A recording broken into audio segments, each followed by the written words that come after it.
డెంగాడ CA గారు రామకృష్ణ గారు house work అండి ఇది.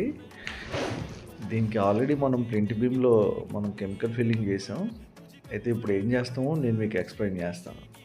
హాయ్ హలో ఫ్రెండ్స్, నేను మీ ఆనంద్. వెల్కమ్ టు ఓగో హైసీన్ సొల్యూషన్స్.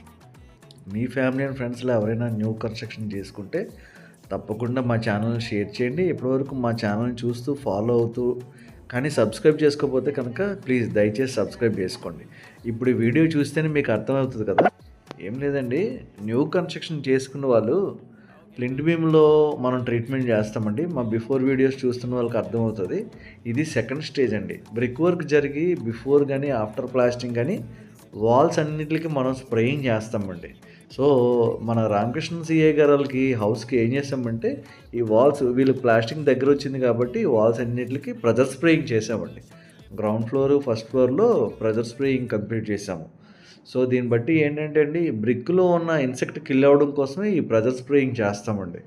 సో చాలామంది ఏం చేస్తారు, మేస్త్రులు వీళ్ళు చెప్తారు సిమెంట్ వర్క్ చేసేటప్పుడు సిమెంట్లోనే మిక్స్ చేసి ప్లాస్టింగ్ చేసేద్దామండి అని చెప్తారు. ఓకే, వాళ్ళు ఒక గమ్మేల 2 గమ్మేల వరకు వాళ్ళు మిక్సింగ్ చేయొచ్చు, కానీ మిగతా ఫుల్ హౌస్ అంతా చేయడం అన్నది వాళ్ళైతే చేయలేరు. ఎందుకంటే ఫిజికల్గా వాళ్ళు వర్క్ చేయాలి కాబట్టి.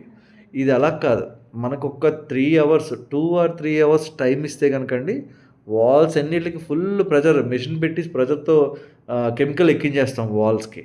సో దీన్ని బట్టి మీ ఫ్యామిలీ అండ్ ఫ్రెండ్స్లో ఎవరైనా న్యూ కన్స్ట్రక్షన్ చేసుకుంటే తప్పకుండా మా వీడియోని షేర్ చేయండి. ఈ స్ప్రేయింగ్ వల్ల ఇంకేమైనా డౌట్స్ ఉంటే కనుక కింద స్క్రోల్ అవుతున్న నెంబర్ కాంటాక్ట్ చేయండి. ఓకేనా ఫ్రెండ్స్, థ్యాంక్ యూ.